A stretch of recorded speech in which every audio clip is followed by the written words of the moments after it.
Before we descend into the shadows of the Ozark Hills, into a place forgotten by progress and festering in the grip of the Great Depression, I must ask you to subscribe. If you enjoy these tales of forgotten history, these whispers of the darkness that lies just beneath the thin veneer of legend, please support the channel. You truly will not want to miss what happens down in the hollows. The year was 1934 and the air itself felt bankrupt. Father Arthur Collins felt the grit of the Texas panhandle, the dust that had chased the bus for 2 days, coating his teeth, even here, deep in the green, deceptive bosom of the Ozark Plateau. The bus, a rattling creature of rust and fumes, had wheezed to a stop at a crossroads marked only by a leaning sign that read, "Solitude Creek, 4 miles." The driver, a man whose face was a road map of weary skepticism, had merely grunted and jerked a thumb toward a muddy track disappearing into the dense, humid woods. Father Collins, clutching his single worn valise, stepped down.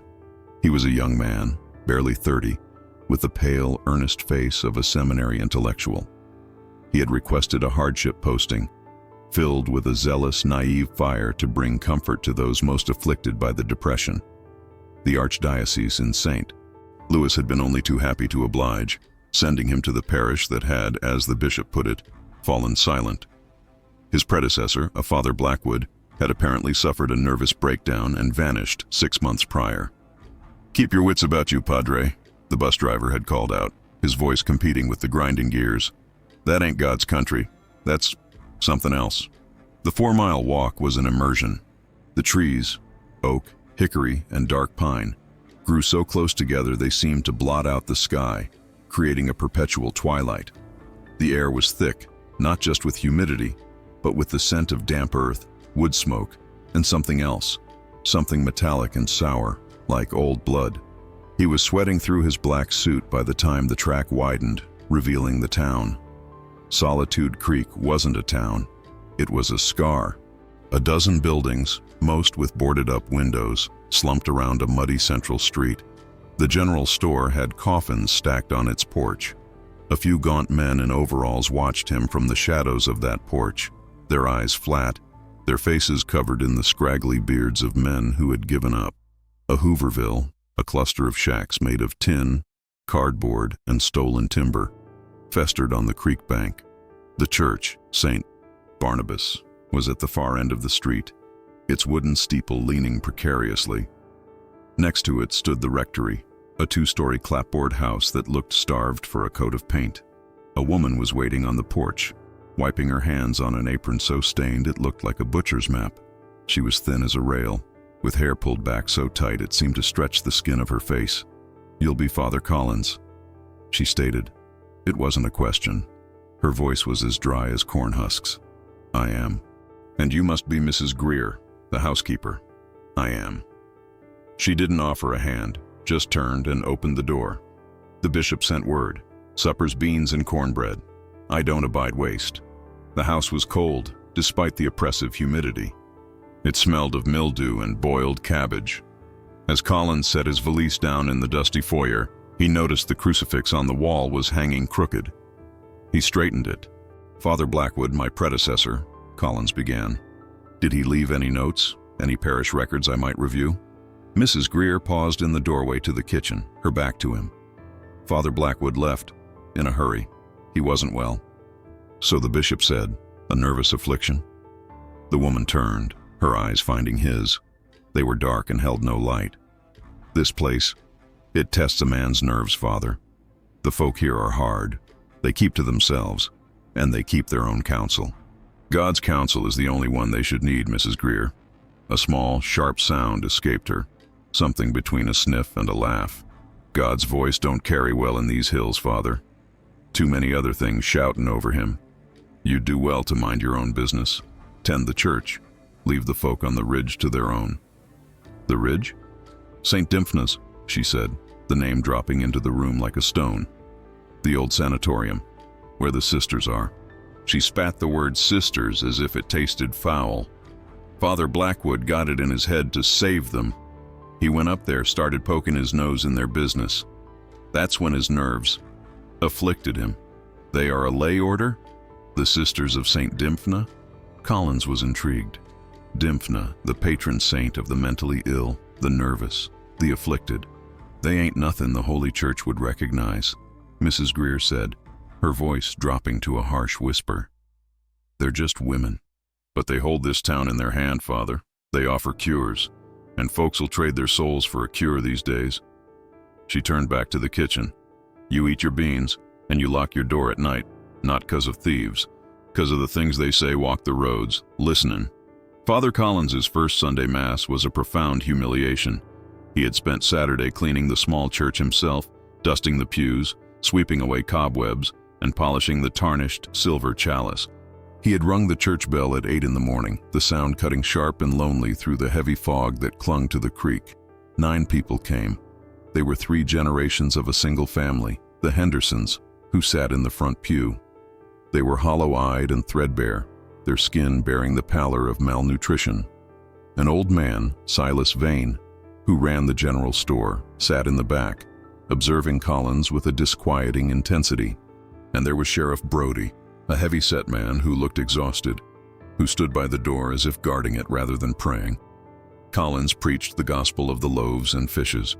He spoke of faith in times of scarcity, of the spiritual abundance that Christ offered when the material world had failed them. His voice, trained in the grand halls of the seminary, echoed strangely in the half-empty, damp-smelling church. The Hendersons stared at the altar, their faces blank, as if waiting for a punchline. Silas Vane just studied his hands. When Collins offered the Eucharist, only the grandmother of the Henderson family approached, her hand trembling. Her mouth was a dark, toothless hole. After the meager service, Collins stood by the door, trying to shake their hands. The Hendersons filed past him with muttered, "Father," avoiding his eyes. Sheriff Brody just nodded, his gaze already scanning the street. Only Silas Vane paused. He was a tall, gaunt man, who looked more like an undertaker than a shopkeeper, which, Collins reminded himself, he also was. "A fine sermon, Father," Vane said, his voice a low, gravelly rumble. "But it ain't bread they're hungry for. Spiritual nourishment is just as vital in these times, Mr. Vane." "Is it?" Vane looked up at the leaning steeple. "Father Blackwood, he started out just like you, full of piss and vinegar, full of Rome. He thought he could bring them back to the fold." "Bring them back? From where?" Vane leaned in, his breath smelling of licorice and stale tobacco. "From the ridge, Father, from Matron Eloise and her sisters. You see, when a man's son is shaken with the ague, or his wife is taken by the melancholy so bad she won't leave her bed, your prayers, well, they're just wind. But the sisters, they offer relief. They take him up to the old sanatorium, and sometimes they even send him back. Changed, maybe. Empty, but quiet.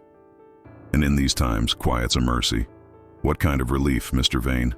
What cures are these?" "That ain't my business," Vane said, straightening up. "And it ain't yours. Father Blackwood made it his business. Now, he's gone. The legend round here is the woods got him, that he heard the call of the hills and went mad as a hatter. Folks say he just walked off into the trees, singing hymns backward." "You believe that?" Collins asked. Silas Vane's face hardened. "I believe this, Father. There's the Church of Rome." He gestured to the peeling paint of St. Barnabas. "And there's the church on the ridge. This town only has room for one, and the one on the ridge, it was here first, long before this steeple was." He turned and walked away, leaving Collins in the shadow of his empty church. The chill of the rectory felt like a tomb, but Collins was resolute. He was not Father Blackwood. He was a shepherd, and his flock was being stolen by charlatans, by sisters who dealt in folk remedies and superstition. He would not be intimidated by hill country gossip. That night, he wrote a long letter to the bishop, detailing the spiritual decay in Solitude Creek and the troubling influence of a local cult operating under the guise of St. Dymphna. He asked for guidance. He knew it would be weeks before he received a reply. As he sealed the envelope, a sound drifted through his open window. It was high and thin, almost like a flute, but it held a discordant, animalistic quality. It seemed to come from the ridge, a melody of pure, piercing sorrow. He slammed the window shut, his hand trembling slightly. The opportunity to confront the town's true affliction came 3 days later. Collins was walking the town's edge, near the Hooverville, trying to offer what little comfort he could. The poverty was breathtaking. He saw a child playing with a doll made from a corncob and mud. He saw a woman boiling strips of leather to make a thin, greasy soup. This was not just poverty, it was desolation. He found Mrs. Shaw sitting outside her tin shack, rocking back and forth, humming a tuneless dirge. A terrible sound came from within the shack, a rhythmic, violent banging, followed by a man's raw, guttural scream. "Mrs. Shaw?" Collins approached slowly. The woman looked up, her eyes wide and frantic. "You best stay back, Father. He's got the affliction on him again." "Your husband?" "My boy. Jedediah. He was in the bonus army march, you know. Went to Washington to ask the president for his due. They gassed him, burned their camps. He came back. Not right. He sees things. Hears the guns. Thinks the trees are soldiers coming to get him." The scream came again, words this time. "Gas! Gas! They're in the wire." "He's suffering from shell shock," Collins said, his heart aching. "He needs a hospital, a doctor." "Ain't no doctors here," Mrs. Shaw said, her voice hollow. "And we got no money for one in Springfield. We was waiting for the sisters." The name hit Collins like a physical blow. "The Sisters of St. Dymphna. They sent word. They're coming for him tonight. They'll take him up the ridge. They'll quiet him." "Mrs. Shaw, these women are not trained physicians. They are not sanctioned by the church. Whatever quiet they offer, it is not of God. Let me speak with him. Let me pray." "Prayer!" She spat on the ground. We've prayed till our knees are raw. Prayer didn't stop the banks from taking our farm. Prayer didn't stop the army from burning my boy's camp. Prayer's just air. The sisters, they bring herbs. They bring the water. Water? From the grotto," she whispered, her eyes darting around as if the trees were listening. "The grotto of St. Dymphna. They say it calms the nerves, cures the mind." "Mrs. Shaw, this is superstition. It's paganism draped in a saint's name. I don't care what it is," the woman hissed, her face contorting in a mask of desperation. "I just want the screaming to stop. I want my boy back, or I want him gone. Either's a mercy." Collins tried to push past her into the shack. "Jedediah, my name is Father Collins. I am here to help." A dark shape lunged from the shadows of the shack. Jedediah Shaw was a large man, stripped to the waist, his eyes rolling white in their sockets. He was clutching a rusted piece of farm equipment, a scythe blade. "Get back, Kraut!" he roared, swinging the blade. Collins stumbled back, falling into the mud. "Jed, no, he's a priest!" Mrs. Shaw shrieked. Jedediah paused, his chest heaving. He stared at Collins, his frantic gaze slowly focusing. He lowered the blade. "A priest," he whispered. He looked down at the blade in his hand, as if seeing it for the first time. A profound, terrible clarity seemed to settle over him. He saw his mother, his shack, his own ruined body. "Mother," he choked out. It's still in my head. I can't get it out." Before Collins could stand, before he could offer a word of comfort, Jedediah turned the rusted blade, jamming the handle into the hard-packed earth and lunging forward, impaling himself on the upright point. The sound was a wet, heavy puncture. Mrs. Shaw screamed, a sound that seemed to tear the sky. Collins scrambled forward, his hands covered in the man's blood as he tried to administer last rites. But Jedediah was already gone, his eyes wide and staring, fixed on the dark, oppressive ridge that loomed over the town. Collins knelt there shaking, covered in the blood of a man he had failed. He heard a noise and looked up. Standing at the edge of the woods, silent as stones, were three women. They were dressed in simple homespun habits of a dull, muddy gray. They were watching him. One of them, an older woman with a face like carved oak, met his gaze. There was no pity in her eyes, only judgment. As he watched, they turned, not toward the town, but back toward the ridge. One of them was carrying a large, empty water skin. They had come for Jedediah, and they were too late. Or perhaps, Collins thought, as a cold dread settled in his stomach, he had merely interrupted their harvest. The death of Jedediah Shaw cemented Arthur Collins's resolve. He had failed the man in life, and the blood on his cassock felt like a personal accusation. The town's reaction was even more chilling. There was no funeral mass. Mrs. Shaw refused him, her eyes dead. Silas Vane sold her a pine box for a few coins, and the sheriff helped her bury it in a patch of weeds behind the shack. The whisper that circulated the general store was not one of sympathy. It was one of anger. Father Collins, the outsider, had interfered. He had agitated the boy. If he had just stayed away, the sisters would have come, and Jedediah would have been quieted. Collins's presence had broken the town's fragile, dark truce. He knew he couldn't wait for the bishop. He had to face these sisters himself. He had to see the place that held such sway over these desperate people. He took nothing but his rosary, his wits, and a sturdy walking stick. The path to the sanatorium was not marked. He followed the directions Mrs. Greer had given him with venomous reluctance. Follow the dry creek bed till you find the 3 dead pines. Then climb. You'll smell it before you see it. She was right. The climb was brutal, a near vertical scramble over loose shale and tangled roots. The air grew thinner and heavier, and the smell of the woods changed. The scent of pine and damp earth was replaced by a sharp herbal odor, something like boiling licorice and wet metal. After an hour, he crested the ridge. The sanatorium sat in a clearing, and it was a monument to failure. It was a sprawling, 3-story Victorian monstrosity, built in the 1890s as a resort for wealthy city dwellers seeking the curative mountain air. It had failed within a decade. Now, its porches sagged, its paint was gone, and its many windows stared out like vacant, broken eyes. Yet, it was not abandoned. A thin plume of smoke rose from a central chimney. The grounds, once formal gardens, were now overgrown with strange, pungent herbs he didn't recognize. And moving among these gardens were figures, women, perhaps a dozen of them, all dressed in the same muddy gray homespun habits. They moved with a slow, deliberate purpose, weeding, digging, and harvesting, never speaking. They were the sisters. As Collins stepped into the clearing, their movements ceased. One by one, they straightened up and turned to face him. It was a silent, unnerving reception. "I am Father Arthur Collins of St. Barnabas Parish," he announced, his voice sounding too loud in the heavy silence. "I am here to speak with your leader." The women did not move. They just watched. He felt like a rabbit that had wandered into a fox den. "He means Matron Heloise," a voice said. A woman emerged from the sanatorium's main entrance. She was not like the others. She wore the same habit, but she carried herself with an authority that was absolute.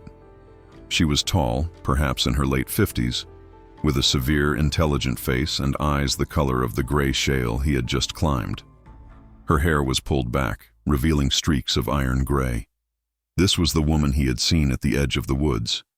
"I am Matron Heloise," she said, her voice clear and strong. "You are Father Collins. You are far from your church." "And you, madam, are far from the authority of the church," Collins countered, stepping forward. "You call yourselves Sisters of St. Dymphna. You have no charter. You have no recognition. You are performing rites and distributing cures outside of sacrament and medicine."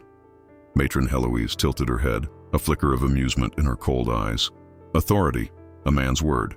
You come here, a boy from the city, and speak of authority to women who were born on this ridge, whose mothers and grandmothers were born on it. We are the authority here, Father. We are the ones who dig the graves.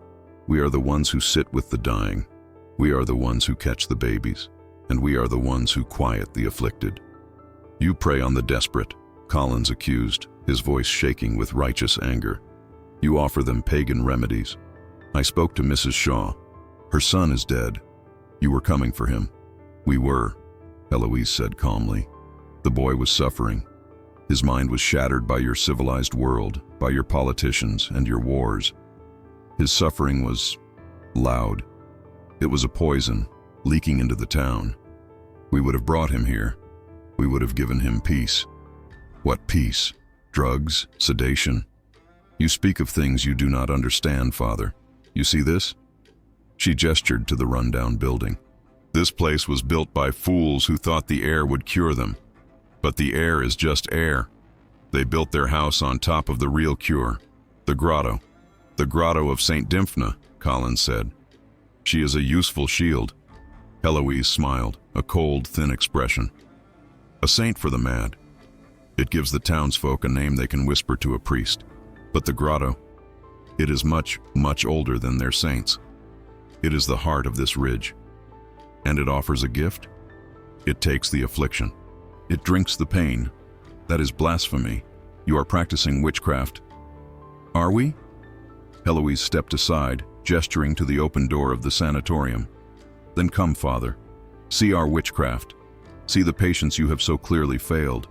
See the work of St. Dymphna. Collins hesitated. The dark, cavernous hallway of the sanatorium beckoned. He could hear a low sound from within, a humming, or a chant, layered with faint, distant cries. He thought of Jedediah Shaw, of the blood on his hands. He clutched the rosary in his pocket until his knuckles were white, and stepped past Matron Heloise into the shadow of the house on the ridge. The air inside the sanatorium was suffocating. The herbal metallic smell was overwhelming, mixed with the odors of unwashed bodies, stale food, and something else. A faint, unmistakable tang of ozone, as if a thunderstorm were brewing in the basement. The grand foyer had been converted into a workroom. The furniture was gone, replaced by long, crude tables. Here, a half-dozen of the patients sat. Collins had expected a hospital ward, but this was something else. These were the cured Silas Vane had spoken of. They were men and women from the town and the surrounding hills, all dressed in simple cotton smocks. Their faces were utterly, terrifyingly serene. Their eyes were open but vacant. They were not catatonic. They were occupied. Their hands moved with repetitive, intricate motions. They were weaving. Not baskets, not cloth, but small, disturbing figures. They used straw, mud, pieces of animal bone, and twisted roots. The figures were humanoid, but elongated, with multiple limbs or hollow pits where faces should be. "What have you done to them?" Collins whispered, horrified. "We have unburdened them," Matron Heloise said, walking past him, her boots loud on the warped wooden floor. "Look at Mr. Abernathy." She gestured to a man who, Collins realized, had owned the feed store before it went bust. His wife left him, his business failed. He came to us with a rope ready to end his life. Now, he has purpose. He is at peace. This isn't peace, this is absence. You've drugged them. Drugged? Heloise laughed. You think we can afford drugs? We are as poor as you are, Father. No. We use what the ridge provides. We use the grotto. We take their pain, their misery, their affliction, and we give it to the grotto. The grotto takes it, and in return, it leaves them quiet. It leaves them empty, so they may be filled with a new purpose. Our purpose. She led him down a long, dark hallway. Doors were open on either side. These were the acute wards. Here, the sounds were louder. A woman wept in a locked room. A man shouted scripture in a hoarse, broken voice. From one room, Collins heard the same rhythmic, violent banging he had heard at the Shaw's shack. "These are the new arrivals," Heloise said, her voice devoid of sympathy. "The ones still fighting, the ones whose minds are still too full of the outside world. It takes time to empty the vessel." "This is monstrous," Collins said, stopping. "You are not sisters of St. Dymphna. You are jailers. This is an asylum in the worst sense of the word. It is an asylum, Father, a place of sanctuary. The world out there," she gestured toward the valley, "is the true asylum, a world that starves its children, gasses its veterans, and lets its people rot. We are offering an alternative, a community of purpose, free from the chaos. We are healers. You're a cult, centered around a poisoned spring." Matron Heloise stopped and turned to face him fully. Her gray eyes were sharp as flint. "You came here with a mind full of judgment, Father. You carry your little book and your silver cross, and you think you have all the answers. Your predecessor, Father Blackwood, was the same. He came up here, full of righteousness. He called us heretics. He threatened to bring the sheriff, the bishop, the law." "What happened to him?" Collins demanded. "The legend says he went mad." The legend is a simplification, Heloise said, a slight, cruel smile playing on her lips. Father Blackwood was a weak man. He was fascinated. He came to condemn, but he stayed to watch. He saw the G grotto. He saw the quieting, and he began to wonder. He saw the power in it. He thought, perhaps, he could control it, use it, bring it under the dominion of his God. She leaned closer. He demanded we stop. We refused. So he decided to prove his faith was stronger. He went to the grotto himself. He tried to exorcise it, Father. He drank the water. A cold dread washed over Collins. And the grotto, it takes the affliction. But one must be strong to be the vessel, to be the conduit, or one must be empty. Father Blackwood was neither. He was full of fear and pride and a weak, trembling faith. The grotto did what it does. It took his affliction, but it took all of him. It drank his mind dry in one sip. The man who ran screaming into the woods was not Father Blackwood. It was just the shell he left behind. She pointed a long, bony finger at Collins's chest. That is the legend, Father. He was not driven mad. He was unmade. And you, with your righteous fire and your city faith, you are exactly the same. I am nothing like him, Collins said, his hand grasping his rosary. We shall see, Heloise whispered. Now, I think you have seen enough. My sisters will show you out. Two of the large, silent women from the garden stepped from a doorway behind him. They were not armed, but they didn't need to be. They were broad-shouldered, strong from a life of hard labor, and their eyes held the same vacant, serene emptiness as the patients in the foyer. Collins knew he could not win a physical confrontation. He backed away, turning his gaze from Heloise to the two women. This is not over, matron. I will not let you destroy these people. You cannot stop us, Father Collins, Heloise called after him as the women escorted him to the door. We are not destroying them. We are saving them. The depression is a great and terrible feast, and we are simply gathering the harvest. Father Collins stumbled back down the ridge, his mind reeling. The herbal, metallic stench of the sanatorium clung to him.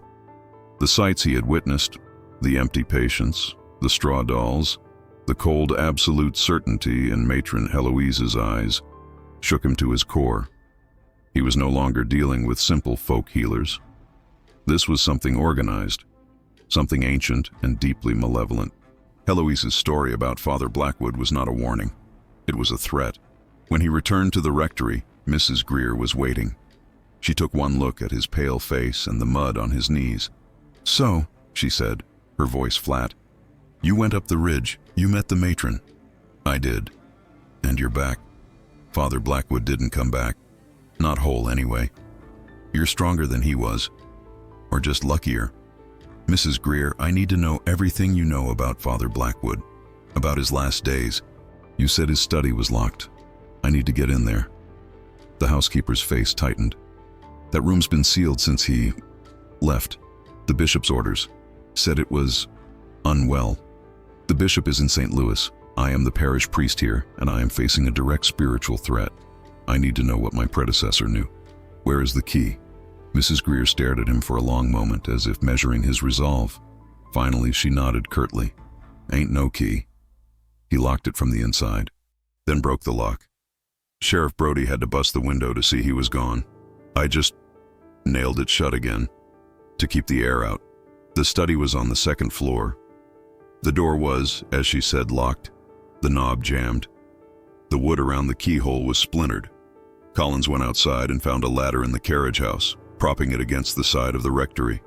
He used the hammer he found to pry the nails from the boards covering the window. The glass was broken. He carefully cleared the remaining shards and climbed inside. The room was a catastrophe. It was not the study of a sane man. Father Blackwood had, in his final days, descended into a profound paranoia. The walls were covered in frantic scrawlings, written in charcoal from the fireplace. They are not healing, they are feeding. The water is a mouth. St. Dymphna, patron of the damned. She fled her father. We must flee. Heloise is the high priestess. She binds them. The room was dominated by papers scattered everywhere. Pages torn from books, parish ledgers, and his personal journal. The air was thick with the smell of dried ink, dust, and a faint, lingering odor of fear. Collins spent hours sifting through the chaos, the afternoon light fading outside. He found Blackwood's journal buried beneath a pile of defaced Bibles. Most of it was the standard mundane record of a rural priest. But the last dozen entries were different. The handwriting, once precise, became a wild, sloping scrawl. October 10th, 1933. I visited the sanatorium. Matron Heloise is a heretic, a dangerous woman. She quotes scripture, but twists it. She speaks of unburdening the afflicted. I saw the patients. They seem peaceful, but it is the peace of the grave. October 14th. I have discovered the grotto. It is a natural spring beneath the sanatorium in a limestone cave. The water, it is not right. It is cold, but it feels warm. It tastes of iron and static. The sisters use it as a sacrament. This is the source of their cure. I forbid them to use it. Heloise laughed at me. October 17th. I spoke to the sheriff. Brody, he will not help. He says the sisters are a town matter. He says they keep the peace. He is afraid of them. Everyone is. October 20th. I have found an older text, a county history from 1840. It speaks of the ridge folk who were here before the town. They worshipped a thing in the earth, a hunger that slept. They would leave offerings, the afflicted, the weak. October 22nd. It is not Dymphna, it is older. The sisters are not nuns, they are keepers. They do not cure madness. They harvest it. They draw it out, like poison from a snake bite, and they feed it. The entity in the grotto, the depression, the suffering. It is a banquet, and the sisters are its loyal stewards. The last entry was almost illegible. October 25th. She offered it to me. Eloise. She said my faith was too loud. She said it was hurting the grotto. She said I should drink, that I should unburden myself. See the truth. I refused. I will perform the rite of exorcism. I will cast this thing out. God is with me. The power of Christ compels it. And then, nothing. That was the last entry. Collins knew, with sickening certainty, what had happened next. Blackwood had gone, full of righteous faith, and had been broken. He had tried to fight a primal earthly power with words and holy water. Collins stared at the wall. The water is a mouth. He felt a cold, new fear. This was not a fight he could win with a sermon. Heloise was not just a cult leader. She was the priestess of an ancient, hungry god, and she had just invited him into her temple. He knew he had to see it. Father Blackwood's journal had been vague on the grotto's exact location, only that it was beneath the sanatorium. But Mrs. Shaw had spoken of the sisters carrying water. That meant there had to be an outside access point, a place where the spring surfaced. He waited 2 days, letting the town forget his visit to the ridge. He performed his duties. He held mass for 2 people. He swept the church. He ate Mrs. Greer's silent, grim meals. But all the time, he was planning. He studied the crude maps in Blackwood's journal. He studied the topography of the ridge from his window. He would go at night. Not just any night, but the night of the new moon, when the woods would be plunged in the deepest darkness. He was not going to confront them. He was not Father Blackwood. He was going to observe, to gather proof. He would be the witness. He dressed in his darkest clothes, leaving his clerical collar in the rectory. He took a flashlight, his rosary, and a small empty glass bottle. If they were using poisoned water, he would bring back a sample. The climb was infinitely more terrifying in the dark. The woods were alive. Every crack of a twig sounded like a footstep.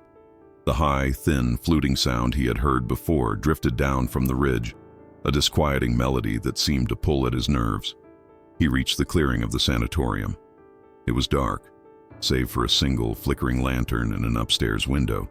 He skirted the edge of the clearing, moving into the dense trees on the far side, where Blackwood's map indicated the spring should be.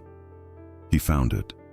A fissure in the rock face, hidden behind a curtain of thick, ancient ivy. The air coming from the fissure was cold and smelled strongly of ozone and rust. He pushed the ivy aside. It was a cave entrance, barely tall enough for him to crouch. He turned on his flashlight. The beam cut into a narrow limestone tunnel that sloped steeply downward. The sound of dripping water echoed from below. He took a breath, whispered a prayer to St. Michael, and entered the earth. The tunnel was claustrophobic. It twisted and turned, descending deep into the ridge. The sound of the melody he had heard was louder here, vibrating through the rock itself. It was not a flute. It was humming, a collective human humming coming from deep within. After 10 minutes, the tunnel opened into a large natural cavern. It was vast, the ceiling lost in the darkness above his flashlight beam, and in the center of the cavern was the grotto. It was not a grotto in the holy sense. It was a pool, a perfectly circular, deep, dark pool of water, perhaps 30 feet across. The water was absolutely still, black as oil, reflecting his light like a mirror. But it wasn't the source of the humming. The humming came from the other side of the cavern. He panned his light. The sisters were there, all of them. Matron Eloise stood at the edge of the pool. The other sisters and the quieted patients were gathered behind her, swaying and humming their discordant minor key chant. They were not alone. In the center of their half circle was a man bound to a crude wooden chair. It was Sheriff Brody. He was gagged, his eyes wide with a terror that surpassed anything Collins had ever witnessed. The time of unburdening is upon us. Matron Eloise's voice echoed in the cavern, sharp and clear. The world outside is sick. It is full of noise and fear and want. The depression is a fever, and we are the physicians. The grotto is hungry. It must be fed. She turned to Sheriff Brody. You have seen too much, Sheriff. You came, like the priests, to interfere. You carry the affliction of the law. A loud, proud affliction. It is time for you to be quieted. Two of the sisters lifted a large wooden bucket from the pool. The water inside it seemed to cling to the wood, thick and viscous. No, Collins whispered, his blood turning to ice. He had come to observe. He could not. He stepped out from the tunnel, his flashlight beam pinning Matron Eloise. Stop, he commanded, his voice shaking but loud. In the name of God, I command you to stop. The humming ceased instantly. The cavern was plunged into a dead, shocked silence. Matron Eloise turned, shielding her eyes from the light. A slow, terrible smile spread across her face. Father Collins, she said, her voice laced with mock welcome. How kind of you to join us. We were just administering the sacrament. The cavern held its breath. The only sounds were the drip, drip, drip of water from the stalactites and the panicked, muffled grunts from Sheriff Brody. Father Collins advanced, holding his flashlight on Eloise like a weapon. The dozen sisters and the empty patients turned to face him, their movements synchronous, their faces placid and unreadable in the gloom. Release him, Collins ordered, his voice echoing. This ritual, this blasphemy, ends tonight. Ends? Eloise laughed, a dry, sharp sound. Father, it never ends. It is the oldest thing in these hills. It was here when the Osage hunted. It was here when the first surveyors drew their lines. And it will be here when your church is dust and splinters. It is the true God of this place. It is a demon. Collins spat. A false idol. You are sacrificing these people to it. We are saving them, Eloise roared, her composure breaking for the first time, revealing the fanaticism beneath. Look at them. She swept her arm toward the vacant-eyed patients. They are free from fear, free from hunger, free from the dirty 30s. The grotto takes their pain, and in return, it gives them peace. A small price to pay. What price? Collins demanded. Their souls? Their minds? Look at Brody. He's terrified. He is full of the affliction, Eloise said, her voice dropping back to its cold, measured tone. He is full of pride and law and the noise of the outside world. He must be emptied, like Father Blackwood, like you. Collins realized his mistake. He hadn't trapped them. They had trapped him. You are a priest of a dying God, Father, a God of starvation and dust. We offer a practical salvation. We offer relief. She nodded to the two sisters holding the bucket. They moved toward Brody. No, Collins shouted. He fumbled in his pocket, his hand closing on two things, his rosary, and the small glass bottle. He pulled out the rosary, holding the crucifix aloft. "I command you, by the authority of the Holy Church, and in the name of Jesus Christ, I command this thing, to release its hold." He began the Latin, the words of the rite of exorcism, his voice ringing with desperate conviction. "Exorcizamus te, omnis immunda spiritus, omnis satanica potestas." A change occurred. The empty patients flinched as if the sound were a physical blow. The sisters hissed, but it was the grotto itself that reacted. The black, still water began to move. It wasn't a ripple. The entire surface of the pool began to bulge upward, as if something immense were rising from its depths. The air pressure in the cavern changed, making Colin's ears pop. The metallic ozone smell became suffocating. "You fool!" Eloise hissed, her eyes wide with a kind of ecstatic reverence.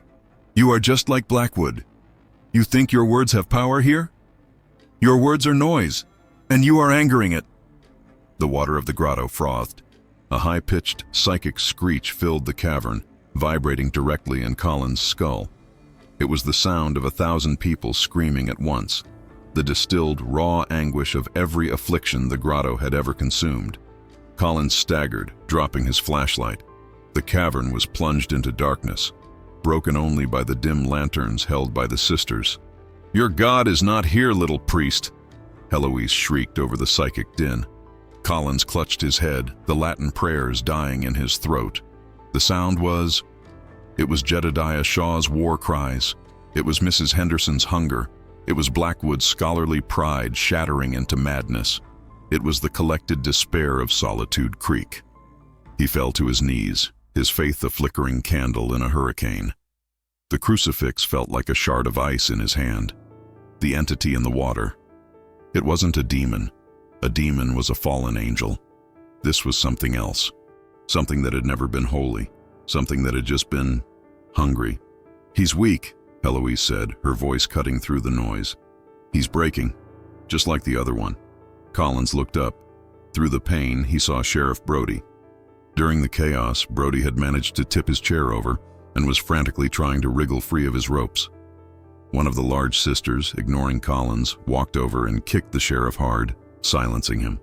The sight broke through Collins's spiritual terror. This wasn't a theological debate. This was an assault. He lunged forward, not with his cross, but with his body. He slammed into the two sisters holding the bucket of grotto water, sending them sprawling. The thick black water splashed across the stone floor, sizzling like acid where it touched the limestone. "Get him!" Heloise screamed. Collins didn't try to fight. He scrambled to Sheriff Brody, pulling the gag from his mouth. "Run! Get out!" "My legs. Can't feel my legs," Brody gasped, his face slick with sweat. The empty-eyed patients, the peaceful ones, descended on Collins. They were not fast, but they were relentless, their hands grasping like claws. He kicked and struggled, pushing them away. He saw the tunnel entrance, a patch of deeper darkness. "Go! Get help!" Collins yelled at Brody, hoping to spur him to action. He turned to face the advancing sisters. He was a priest, a shepherd. He would not abandon a man to these things. He raised his crucifix again, a last desperate act of defiance. Matron Eloise walked calmly through the chaos, right up to him. The psychic noise stopped instantly. The silence was heavier than the sound had been. "Your faith is loud, Father," she whispered. "It's an irritant. It hurts the patients. It is time to unburden you." She didn't try to strike him. She simply raised her hand. One of the sisters behind him swung a heavy piece of driftwood, striking Father Collins across the back of the head. He saw a flash of white, tasted the iron of the grotto on the air, and then the darkness of the cavern claimed him completely. Father Collins awoke to the sensation of being dragged. His head throbbed, a dull, splitting ache behind his eyes. His hands were bound tightly behind his back. He was on the stone floor of the grotto, his cheek pressed against the cold, damp rock. The cavern was quieter now. The humming had resumed, a low, hypnotic thrum that seemed to sink into his bones. He opened his eyes. He and Sheriff Brody were lying side by side at the very edge of the black pool. Matron Eloise and her sisters were standing in a semicircle around them. The empty patients were sitting in the shadows, weaving their strange, root and bone dolls. This time, Collins noticed with a jolt of nausea, they were incorporating strips of dark blue cloth, Sheriff Brody's uniform. "He's awake," a sister observed, her voice as flat as a shovel. Eloise looked down at him. Her face was serene, but her eyes were alight with a terrifying ancient knowledge. "Good. You should be awake for your baptism, Father." What did you do to Brody?" Collins rasped. "The sheriff?" Eloise gestured to the man beside him. Brody was conscious, but he was not moving. His eyes were wide and staring, but they were no longer frantic. They were gone, as vacant as the patients in the shadows. A thin line of drool trickled from the corner of his mouth. "We gave him the cure," Eloise said simply. "We unburdened him. He was so full of noise, laws and duties and fear, so much fear. The grotto drank it all. He is quiet now. He is at peace. He will make a fine addition to our little community." Collins struggled against his ropes, the rough hemp biting into his wrists. You destroyed him. You broke his mind." "We emptied him," Eloise corrected, "so that he may be filled. You see, Father, you believe the affliction, the madness, the despair, is a poison, a sickness. You are wrong. It is a resource. It is a food. The world provides it in abundance, and we are the harvesters. We are the stewards. We take the pain from Solitude Creek, the pain of the depression, the pain of war, and we give it a home."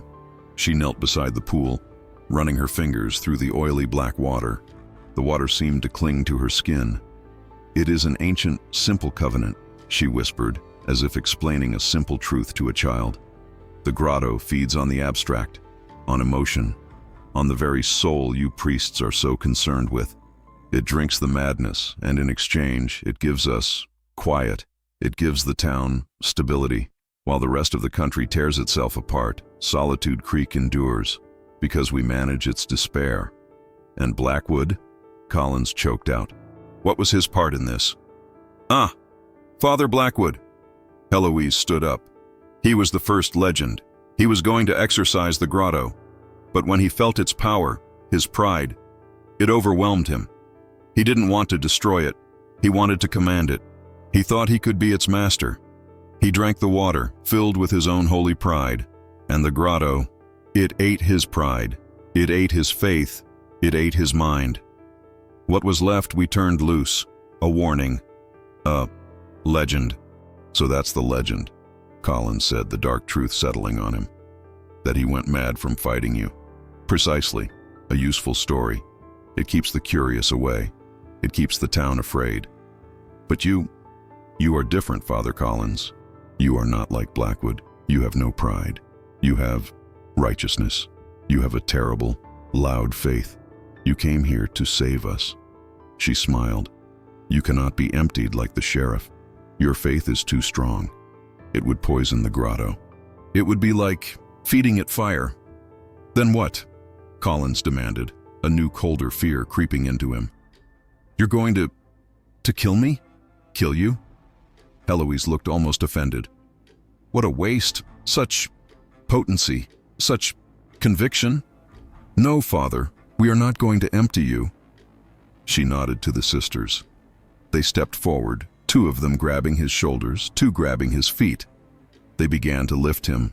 "The grotto takes the affliction from the willing," Eloise said, her voice dropping to a ritualistic chant. "But for the unwilling, for the righteous, it must be given." "What are you doing?" Collins yelled, struggling as they carried him. "You are not going to be emptied, Father. You are going to be filled. All the affliction we have harvested this month, all the terror from Jedediah Shaw, all the despair from the Hooverville, all the fear we just took from the sheriff. It has to go somewhere. The grotto holds it, and now it will give it to you." They held him over the black, still water. He was suspended, face up, his head hanging back. "This," Matron Eloise whispered, leaning over him, her face upside down in his vision, "is what is darker than the legend. The legend says the priest went mad. But the truth is that we made him a vessel for all of madness. You will be our new saint, Father, our Saint Arthur, of the afflicted. She placed a hand on his forehead, her touch burning cold. Open your mind, Father.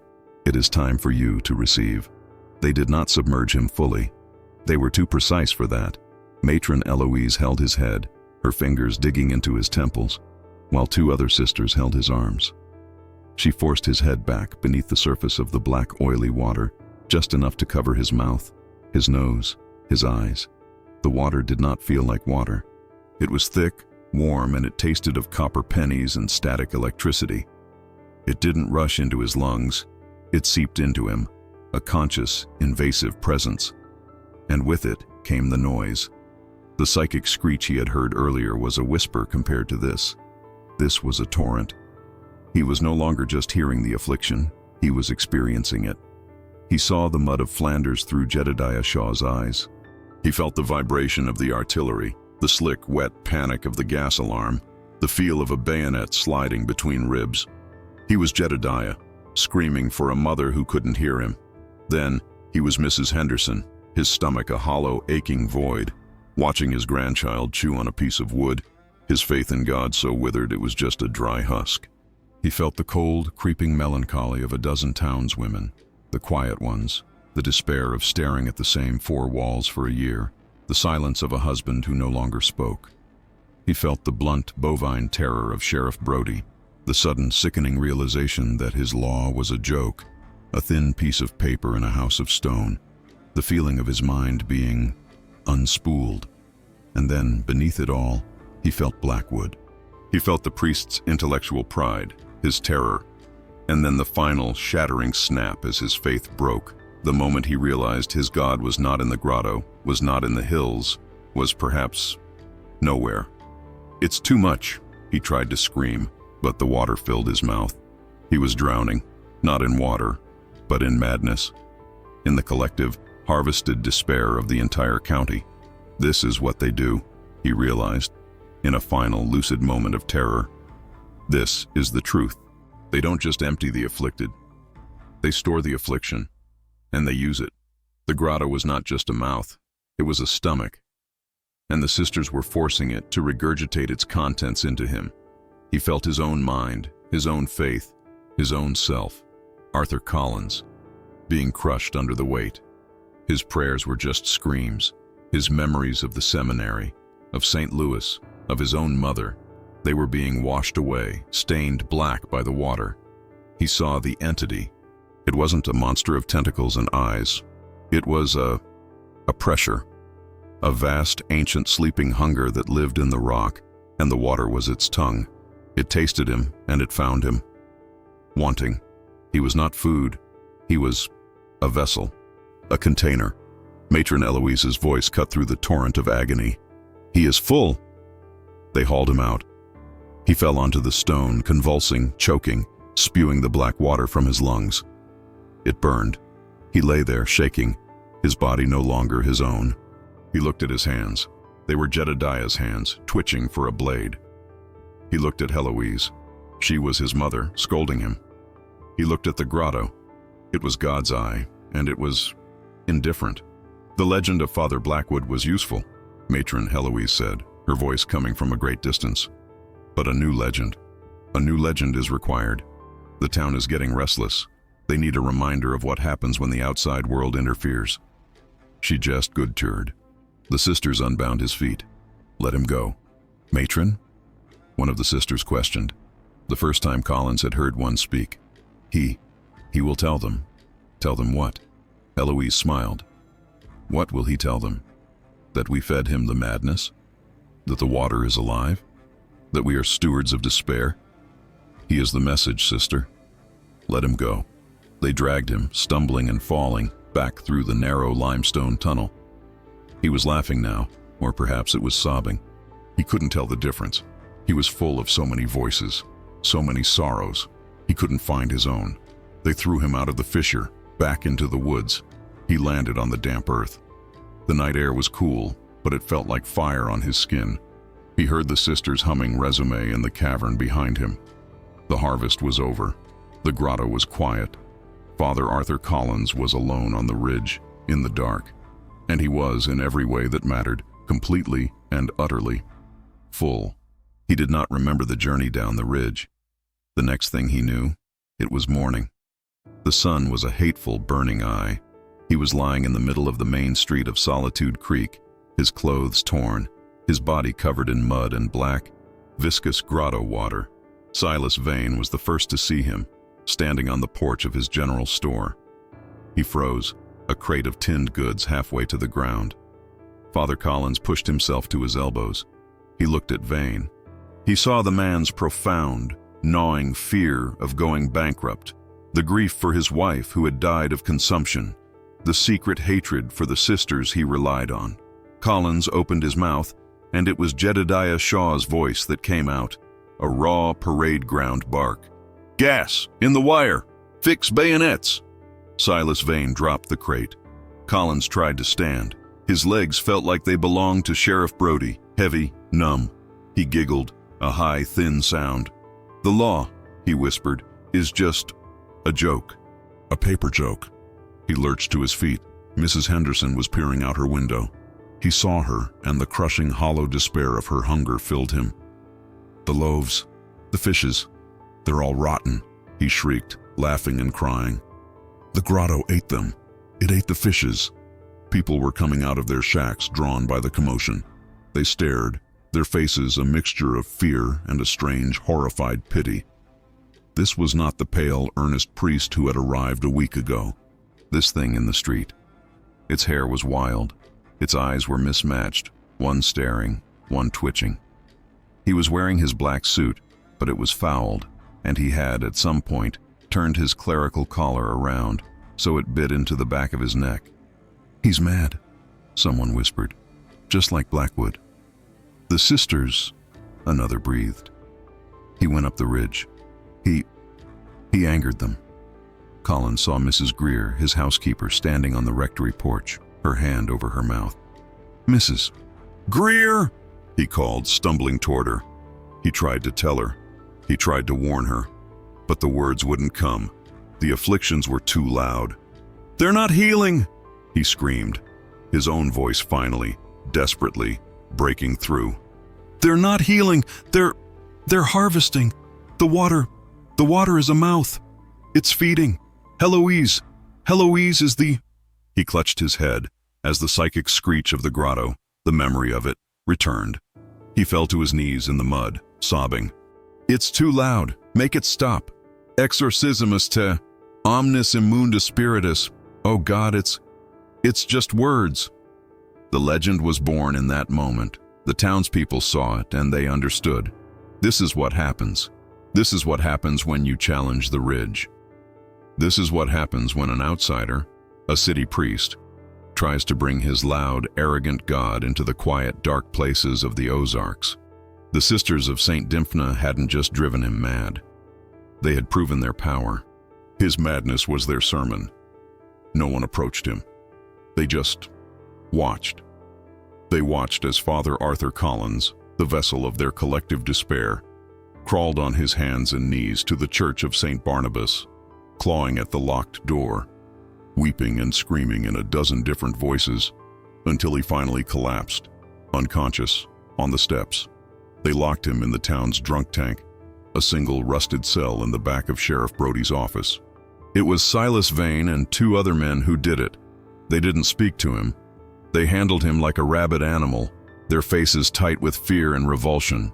He spent 2 days in the cell, fluctuating between screaming fits of borrowed agony and long stretches of catatonic silence, where he would simply sit and weave the straw from his mattress into the same multi-limbed dolls he had seen at the sanatorium. On the 3rd day, the door to the office opened.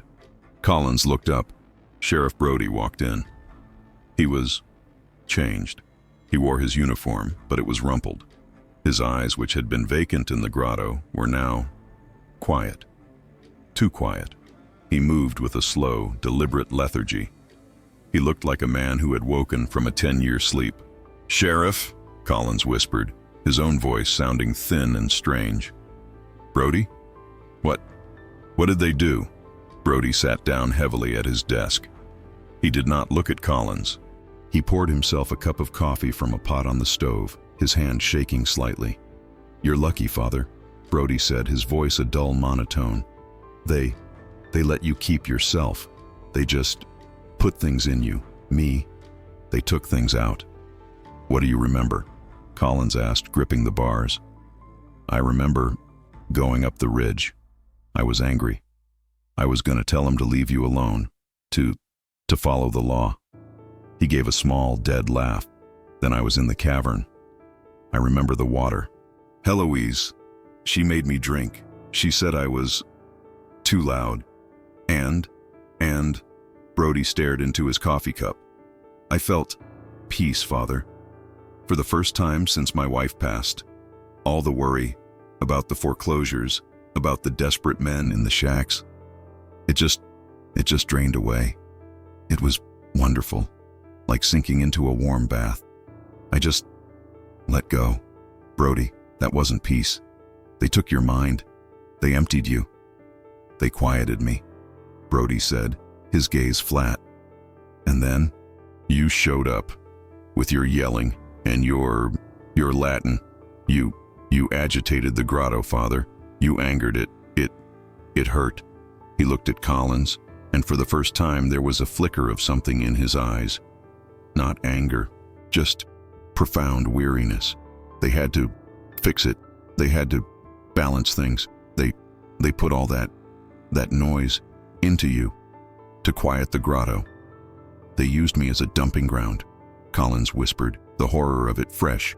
"You're the legend now, Father," Brody said, sipping his coffee. "You're the mad priest. The town sees you and they're terrified. They'll be good for a generation. They won't go against the sisters. Not ever. You saved them, in a way. Just not the way you intended. What happens now?" Collins asked. "Now," Brody sighed. He stood up and unlocked the cell door. "Now, I'm taking you to Springfield. I sent a wire. The diocese is concerned. They're sending men to meet us. They've already got a room for you at a quiet place, a sanatorium, funnily enough. You're letting me go? The matron wants you gone," Brody said. "You've served your purpose. Your presence here. It's a loud reminder. They like things quiet." He tossed Collins's valise, which Mrs. Greer had apparently packed, onto the floor. "Get your things, Father. Let's go. And don't talk about the grotto. Don't talk about the water, for your own good." "Why?" Collins demanded. "Why are you protecting them? They did this to you." Brody paused at the door, his hand on the knob. He looked back, and his face was a mask of perfect, empty serenity. "Protecting them? No, Father. I'm one of them now. I'm quiet. I'm at peace." He opened the door, and the sunlight fell on his face. He looked hollowed out, a shell of the man he had been. But he was, as he said, at peace. Collins understood. The grotto hadn't just taken Brody's grief and fear. It had taken his will. He was as much a patient as the doll weavers on the ridge. He was the sisters' man now, and he was driving the mad priest out of town. The legend was being completed. The ride to Springfield was silent. Sheriff Brody drove his dusty Ford V8, his eyes fixed on the rutted road. Father Collins sat beside him, huddled against the door, a prisoner of his own mind. The afflictions were still there, a constant chorus of whispers, fears, and agonies just beneath the surface of his thoughts. He had to concentrate, physically, to remain himself. They met the bishop's men at a crossroads diner 50 miles outside of Solitude Creek. They were not priests. They were two large men in dark, ill-fitting suits, with the hard, impassive faces of orderlies or something else. They introduced themselves as Mr. Jones and Mr. Smith. Sheriff Brody pulled them aside, speaking in a low monotone. Collins caught fragments of the legend being passed, went up the ridge, obsessed with the local women, found him preaching to the trees, just like Father Blackwood, but worse. Mr. Jones nodded, his face sympathetic. He glanced at Collins, who was staring at a crack in the diner's window, his hands trembling. A terrible shame. The isolation. It breaks some men. St. Dymphna's work is never done, is it? The irony of the name made Collins want to scream. They paid Brody for his gas, and the sheriff turned and left without a backward glance, without so much as a Godspeed. He was returning to his quiet town. "Father Collins," Mr. Smith said, his voice surprisingly gentle, as one speaks to a spooked horse. "We're here to take you somewhere safe. The bishop has arranged everything. A nice place. Good doctors. You can rest." They put him in the back of their black sedan. The windows did not have cranks. The door handles were missing. Collins watched the rolling green hills of the Ozarks disappear. He was a vessel of madness, being quietly, efficiently removed from the world. The sisters of St. Dymphna had won. They had not just defeated him. They had used him. They had turned his faith, his righteousness, into a tool to reinforce their own dark dominion. He tried to tell the men. As they drove, he tried to explain. "It's the water," he whispered, his voice hoarse. "In the grotto. Heloise, she harvests the madness, the depression. It's a feast. She fed me." Mr. Jones, in the passenger seat, turned around. He looked at Collins with a profound clinical pity. "Of course she did, Father. Of course she did. You just rest. We'll be there soon. They'll give you something for the water." He turned back around, sharing a knowing, sad look with Mr. Smith, who was driving. Collins slumped back against the seat. They thought he was mad. The legend was complete. The truth was so monstrous, so far beyond their civilized understanding, that it sounded like the ravings of a lunatic. He was the man who had seen the truth, and the truth had broken him. But he wasn't broken. He was full. He was a living library of the sorrow of Solitude Creek, and he realized, with a new, chilling clarity, that the men from the bishop weren't taking him to a hospital. They were taking him to an asylum. He was, at last, truly a patient of St. Dymphna. St. Jude's Asylum for the Nervous Afflicted sat on a manicured lawn outside of St. Louis. It was a clean, modern brick building, a stark contrast to the Victorian decay of the sanatorium on the ridge. But as Mr. Jones and Mr. Smith escorted him inside, Collins felt the same cold dread. It was a place of quieting. He was processed. His black suit was taken, replaced by a simple cotton uniform. His name was entered in a ledger. Arthur Collins. Acute religious mania, delusions, paranoia. A doctor, a kind-faced man named Dr. Evans, spoke with him. Collins tried, one last time, to tell the truth. He spoke of the ridge, the grotto, Matron Heloise, the black water, the harvesting of affliction, and the emptying of Sheriff Brody. Dr. Evans nodded, taking notes. "This grotto, Father, does it speak to you? Does this Matron Heloise command you to do things?" "No, she—" Collins stopped. He saw the futility of it. She fed me. The war. She fed me the hunger." "I see," Dr. Evans wrote. "Patient manifests symptoms of shell shock, possibly through transference or empathetic delusion. Believes he has consumed the trauma of others." "We're going to help you, Father," Dr. Evans said, his voice sincere. "We are going to unburden you." Collins recoiled. "No, not that word. You can't. We'll start you on a regimen, hydrotherapy, rest, and something to quiet the nerves." The quieting began. He was put in a room. It was clean. It was safe. It was a prison. The afflictions were still inside him. In the silence of the asylum, they were louder than ever. He would wake in the night, sweating, feeling the panic of the gas attack. He would refuse his food, convinced it was the leather soup the woman in the Hooverville was boiling. He would stare at the other patients, seeing their afflictions as clearly as he saw their faces. But the worst part, the part that was darker than the legend, was that a part of him missed the grotto. The grotto had taken the pain from the others. It had stored it, but it had put it all in him. He was the vessel. And the asylum. The asylum had no grotto. It had no Matron Heloise. There was no thing to feed his new second-hand torment to. The legend said the priest went mad. The truth was far darker. The legend said he was broken. The truth was that he had been made whole, with the broken pieces of everyone else. He was a living monument to the despair of Solitude Creek, locked away where no one would ever hear his story. Years passed. The world went on. The Great Depression slowly gave way to the great, terrible noise of a new world war. In Solitude Creek, the legend of the mad priest endured. It was a story told to frighten children who strayed too near the ridge, a story whispered by men in Vane's general store when an outsider passed through. They said the priest had challenged the sisters, and the mountain magic had shattered his mind. They said, on nights of the new moon, you could still hear him up on the ridge, screaming his backward Latin. The Sisters of St. Dymphna continued their work. The war provided a new, terrible harvest of affliction.